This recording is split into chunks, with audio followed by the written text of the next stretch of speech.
Wherefore, part 23. There are plenty of Stroud people who will tell you to stay out of bank gardens after dark on the grounds that it is an area frequented by people who take drugs. This story is not without basis. People who have taken drugs are more likely to forget where they are and wander in. People who have wandered in for other reasons can end up looking like people who are well and truly off their faces.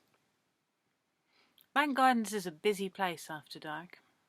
It is haunted by the phantom of a hawthorn tree. This would be less complicated had it been a straightforward hawthorn tree to begin with, but it was not. The people whose hawthorn tree it was have long memories and hold grudges and are a bit indiscriminate when it comes to matters of justice and personal grievance. It is best to stay away from the ghostly hawthorn, especially when it is in bloom and the pale flowers loom towards you out of the darkness.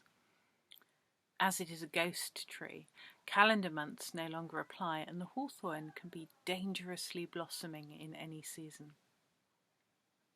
Entirely separate from the vengeful hawthorn ghost, there is a council of trees that meets in the garden when the moon is dark. These trees travel widely, both in time and the local geography. On the night when they are abroad, Bank Gardens is a forest. You may think that you are walking the paths or crossing the grass, but some part of you will know the journey is really one of many miles through deep undergrowth and around the vast and ancient trunks of the council trees. If you pass through the garden on such a night, you will emerge as one who has travelled many a weary mile. Assuming, that is, you are able to cross the moon-dark forest without falling foul of the druids. For it is the forest that appears each month in Bank Gardens that is the origin of the occasional druid outbreaks.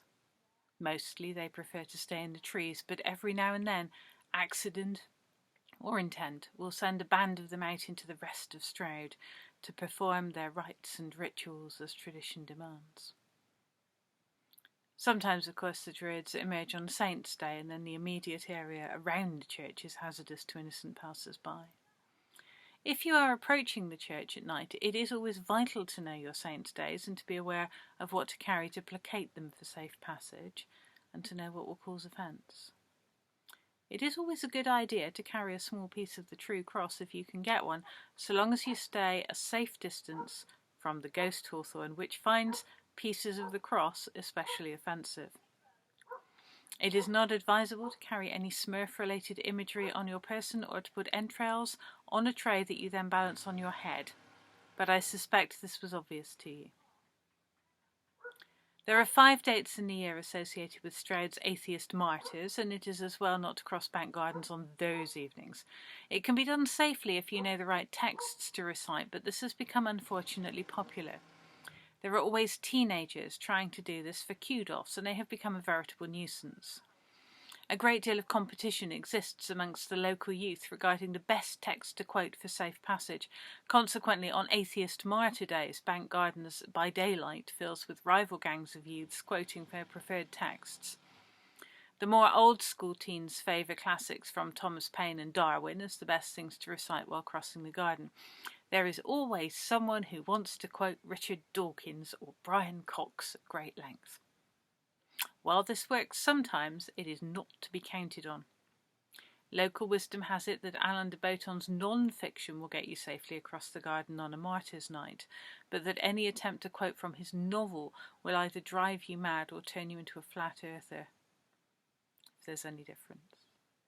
Of course, Saints' Nights and Martyrs' Nights both coincide sometimes with tree councils at the dark moon, and with full moons when the were-life of Stroud wanders about, usually dazed and confused and soon to be wondering where it left its skin or undergarments. These are nights when you probably want to stay at home. Granted, there are experiences to be had that cost you no money, but on the whole, the most expensive cocktail of recreational chemicals is less likely to mess up your life. Also, street drugs are unlikely to follow you home, fall in love with you, try to hump your leg, or want to bite you in the hopes of conversion, and were-beings are embarrassingly prone to all of these things.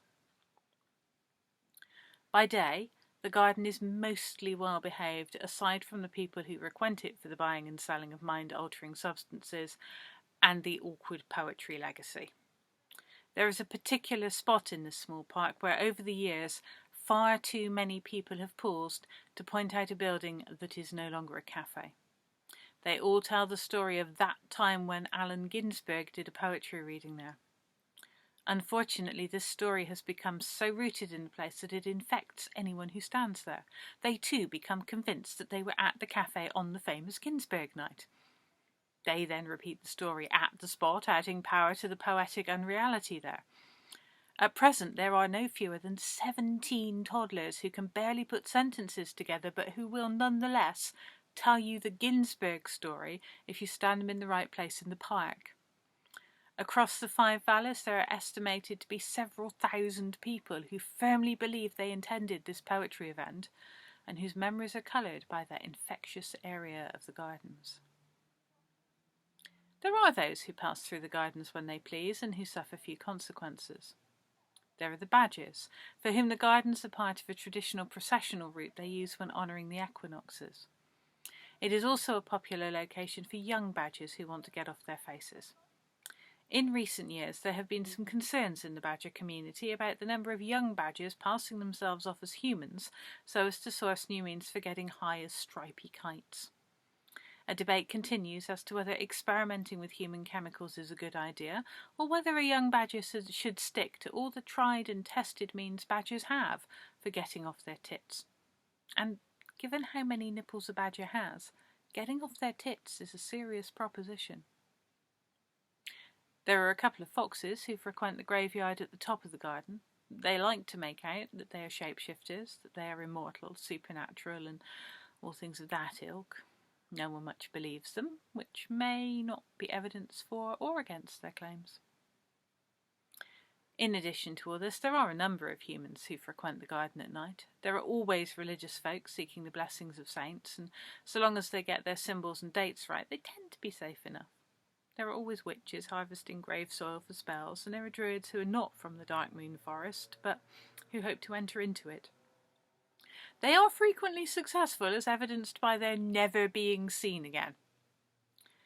There are invariably broken-hearted lovers who end up in their craving death or immortality. Happily, the majority of contemporary undead beings have now read or at least heard about Interview with the Vampire. While that novel wasn't deemed up to much by most supernatural beings, it helped them rethink the previously popular gothic tropes around recruiting heartbroken lovers and getting them to live forever in their tragic state. The reduced angst levels in the undead community have been a blessing to us all, I feel.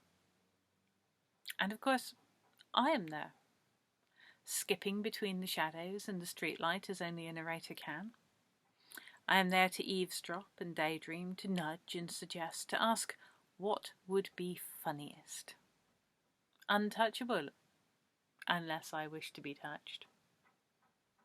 Incorruptible, unless I seek corruption. Fear my boredom.